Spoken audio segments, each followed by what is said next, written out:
Bonjour à tous et merci de nous rejoindre sur Futur TV pour cette nouvelle édition de la rédaction. Voici les titres de ce journal. Ils ont voulu faire entendre leur voix jusque dans la salle du Conseil des ministres. Les familles des militaires libanais otages des djihadistes ont manifesté dans le quartier des banques pour demander l'accélération des négociations avec les ravisseurs. Les bombardements de la coalition internationale ne freinent pas les djihadistes. Les combattants d'État islamique sont entrés cette nuit dans les quartiers périphériques de la ville kurde de Kobane, dans le nord-est de la Syrie. Et en Irak, au moins 17 membres des forces de sécurité et 40 djihadistes sont morts dans 2 attaques de l'État islamique contre des bases de l'armée et de la police dans l'ouest du pays. Et à Hong Kong, les manifestants font toujours le siège des bâtiments du gouvernement. Ils exigent du gouvernement local l'instauration d'un régime démocratique et la démission du Premier ministre. Je vous disais en titre, les familles des militaires libanais enlevés par les djihadistes ont coupé ce jeudi la rue des Banques dans le centre-ville de Beyrouth. Objectif, demander au gouvernement d'accélérer les négociations avec les ravisseurs afin d'obtenir la libération des otages. La rue des Banques mène au Grand Sérail où se tient une réunion du Conseil des ministres axée sur le dossier des militaires enlevés. Peu avant le début de la réunion, le ministre de la Santé, Wael Abou Faour, a rencontré les familles des soldats détenus par les djihadistes. Toutes les forces politiques sont unies pour trouver une solution à cette affaire et les choses avancent dans la bonne direction. Les militaires enlevés sont une priorité nationale, dixit Boufaour. Depuis plus de 2 semaines, les combattants kurdes résistaient tant bien que mal aux assauts des djihadistes de l'État islamique à Kobane, cette ville à majorité kurde du nord-est de la Syrie. Mais les combats ont été extrêmement violents cette nuit et les djihadistes sont entrés dans les quartiers périphériques de la ville. Ils sont entrés en nombre avec leurs tanks et des combats extrêmement violents s'en sont suivis et des combats qui ont fait des dizaines de morts et de blessés côté kurde. Ils ont pour la part été évacués en Turquie. Ce sont des combattants du YPG, les forces populaires du Kurdistan syrien, du PKK turc et de l'armée syrienne libre qui prêtent main forte aux Kurdes depuis 15 jours maintenant. Les bombardements de la coalition ont une nouvelle fois donné un coup d'arrêt à l'avancée des troupes de l'État islamique au milieu de la nuit en frappant les 3 fronts qui encerclent Kobane au sud, à l'est et à l'ouest de cette ville. Et au moins, je vous disais en titre, 17 membres des forces de sécurité et 40 djihadistes sont morts dans 2 attaques du groupe État islamique contre des bases de l'armée et de la police dans l'ouest de l'Irak.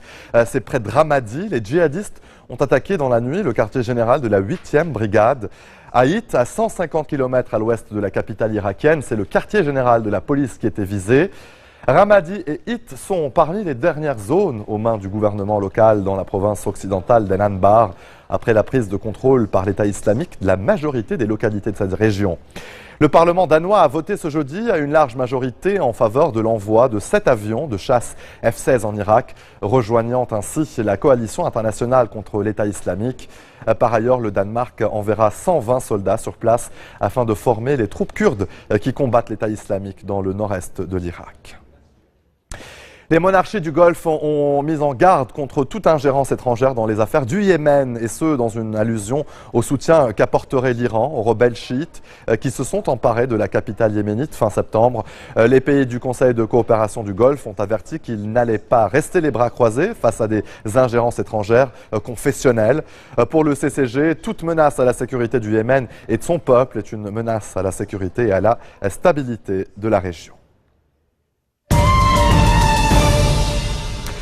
L'école supérieure des affaires de Beyrouth est la première école libanaise à obtenir le label AMBA, accréditant la qualité des MBA. C'est sur le campus de la rue Clémenceau que le directeur général de l'ESA, Stéphane Attali, a annoncé hier l'obtention du label. Un label accordé par l'Association des Masters of Business Administration, un organisme basé à Londres. Cette accréditation est l'un des plus importants labels de qualité pour les écoles de management au monde. L'objectif, c'est de développer justement un style original de formation pour des professionnels en activité, en respectant la culture et les valeurs. Et un des éléments qui a été reconnu par l'AMBA, justement, c'est que l'ESA a été capable de mettre en place un modèle très original de formation à travers son MBA et son Executive MBA, qui permet à des professionnels libanais de développer un style de leadership qui leur soit très particulier, qui respecte leurs valeurs, qui respectent leur culture et qui en même temps leur donnent des outils pour travailler dans des environnements très internationaux, avec beaucoup d'efficacité. Restez des nôtres au retour de la pause. Les talibans poursuivent leur campagne sanglante en Afghanistan.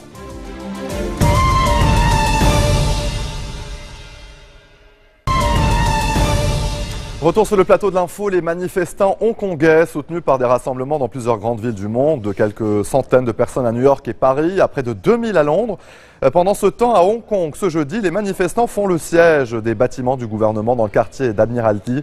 Ils exigent à Hong Kong l'instauration d'un régime démocratique dans l'ancienne colonie britannique. L'ultimatum des étudiants réclamant la démission du chef de l'exécutif, Chang Ying-lung, arrive à son terme, mais confirmé par dans ses fonctions par Pékin, le très impopulaire Liong a dit et redit qu'il ne démissionnerait pas, même si, selon la plupart des analystes, sa tête tombera tôt ou tard, mais avant la fin de son mandat. On le soupçonne à présent de jouer l'attente et l'usure du mouvement. Les fauteurs de troubles tant redoutés par les organisateurs de ce mouvement et ces fauteurs de troubles qui sont souvent payés, selon eux, par des groupes extrémistes pro-Pékin, n'ont pas réussi à faire dégénérer le mouvement. Plusieurs agressions ont pourtant eu lieu, notamment des agressions verbales et des objets lâchés de très haut sur la foule. Maintenant, dans le reste de l'actualité internationale, les talibans poursuivent leur campagne sanglante en Afghanistan. Vous allez le voir sur ces images, c'est au moins le 5e attentat depuis lundi, jour de l'arrivée au pouvoir du nouveau président Ashraf Ghani. Il y a quelques heures, à Kaboul, 3 employés du ministère afghan de la Défense ont été tués et 8 autres ont été blessés dans un attentat suicide. Le kamikaze a ciblé le bus de l'armée. Des maisons ont été endommagées. Cet attentat, c'est la réponse des talibans à la signature mardi d'un accord avec Washington et l'OTAN pour le maintien de troupes étrangères en Afghanistan en 2015. Après la fin de leur mission de combat prévue en décembre, 12 500 soldats de l'OTAN resteront donc dans le pays. Allez, en bref, dans le reste de l'actualité, la directrice des services secrets américains vient de démissionner. Julia Pearson est la 2e directrice des services secrets en 2 ans. Son prédécesseur avait été démis pour les mêmes raisons, à savoir des erreurs commises dans la protection rapprochée de Barack Obama et de la Maison-Blanche. Républicains et démocrates demandent une réforme de fond des services secrets. Le premier patient porteur d'Ebola identifié aux États-Unis pourrait avoir contaminé plusieurs personnes de son entourage, dont des enfants scolarisés. En cause, une erreur de diagnostic. Le Libérien aurait contracté le virus Ebola en portant secours à une femme enceinte à Monrovia qui est morte ensuite. La Maison-Blanche a dû s'exprimer pour rassurer la population. Ebola a fait quelques 3340 morts en Afrique de l'Ouest. Rencontre tendue entre Barack Obama et Benjamin Netanyahou, la première depuis le conflit qui a opposé l'État hébreu au Hamas cet été dans la bande de Gaza. Le président américain qui a souligné le droit des Israéliens à la sécurité a également souhaité que la tragédie des enfants palestiniens tués ne se répète plus. De son côté, le Premier ministre israélien a mis en garde Obama contre les risques d'un accord avec Téhéran sur le dossier nucléaire iranien. Un énorme coup de filet pour la police mexicaine et un nouveau succès pour Enrique Peña Nieto, le président mexicain en pouvoir depuis 2 ans et demi. Les services de police ont arrêté Héctor Beltrán Levia, l'un des trafiquants de drogue les plus recherchés au Mexique et aux États-Unis. Surnommé EIH comme l'initiale de son prénom, Levia a été le chef d'un cartel spécialisé dans le trafic de cocaïne depuis l'Amérique centrale et l'Amérique du Sud vers les États-Unis et l'Europe. Il est sous le coup d'au moins 29 chefs d'accusation, 3 mandats d'arrêt du procureur général de la République et d'un ordre fédéral. Les États-Unis ont offert une récompense de 5 millions de dollars pour son arrestation. 2 autres frères du clan avaient déjà été arrêtés et un 3e, Arturo, surnommé le chef des chefs, leader du cartel familial, avait été tué dans un affrontement avec des militaires. C'était en 2009. Un gigantesque incendie dans une favela de Sao Paulo au Brésil a fait au moins 1 mort. Près de 200 habitations ont été détruites par les flammes, laissant autant de familles à la rue. La favela de Sapopemba se trouve dans l'est de la ville. 25 équipes de pompiers, soit près de 80 pompiers, ont été mobilisés pour venir à bout du feu. Les causes de l'incendie n'ont pas encore été déterminées. Giuliano Strohe est considéré comme le plus jeune bodybuilder au monde. S'est entraîné durant tout l'été pour impressionner ses copains à la rentrée scolaire. Le petit garçon italien a envoyé une vidéo à ses camarades pour leur montrer son dur entraînement effectué pendant ses vacances. Celui qu'on surnomme déjà le Hercule romain est capable de se déplacer sur ses mains avec des poids de 4 kg sur chacune de ses chevilles. Pour les amateurs, Giuliano a même sa propre chaîne YouTube où il a pris l'habitude de poster régulièrement les vidéos de ses exploits. On le voit notamment s'entraîner durement avec son frère Claudio, âgé de 7 ans à peine. Pour info, les deux garçons pratiquent leur discipline 2 heures par jour, du lundi au dimanche. Pat Reeves est l'une des championnes de powerlifting, cette fois les plus âgées d'Europe. À 69 ans, elle peut soulever sans trop de difficulté des haltères pesant 100 kg. Elle détient le titre de championne du monde et championne du Royaume-Uni dans sa catégorie. Cette grand-mère au passe-temps incroyable espère désormais battre un record en devenant la plus vieille participante lors des compétitions de powerlifting. Elle s'est lancée dans ce sport après avoir découvert qu'elle avait un cancer. Depuis 2 ans, elle est en rémission. Je suppose que je ne suis pas une grand-mère conventionnelle, je ne tricoterai pas. Fin de citation.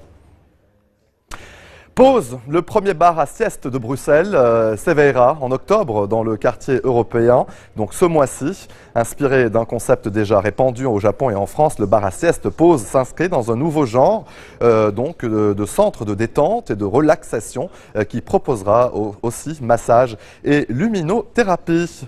Le tarif des pauses variera donc entre 7 et 17 € le quart d'heure. Le Colombo Express battant pavillon allemand et le singapourien Maersk Tanjong sont entrés en collision à l'embouchure du canal de Suez en Égypte, provoquant la chute de 3 conteneurs du Colombo Express dans la mer, ainsi qu'une brèche de près de 20 mètres dans sa coque. Selon un agent des services de transport égyptiens, l'incident a sérieusement interrompu le trafic dans les 2 sens.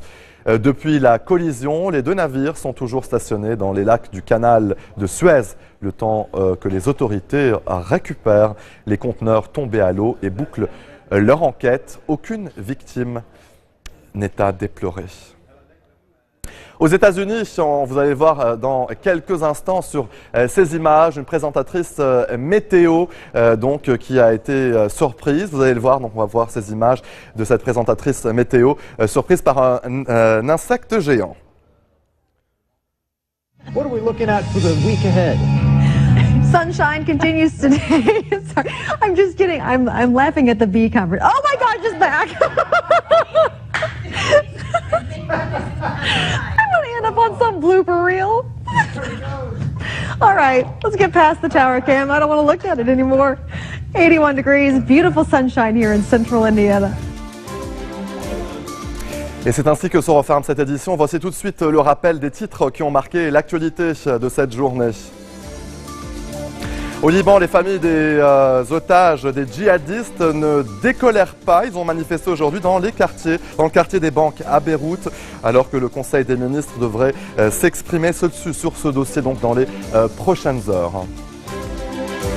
Les bombardements de la coalition contre l'EI en Syrie ne freinent pas les djihadistes qui se sont emparés aujourd'hui de plusieurs quartiers dans la périphérie de Kobane, la ville kurde au nord-est de la Syrie. En Irak, au moins 17 membres des forces de sécurité et 40 djihadistes sont morts dans 2 attaques de l'État islamique contre des bases de l'armée et de la police dans l'ouest du pays. À Hong Kong, les manifestants font toujours le siège des bâtiments du gouvernement. Ils exigent du gouvernement donc l'instauration d'un régime démocratique et la démission du Premier ministre. Merci de votre attention, excellente suite de programmes sur notre antenne et à demain.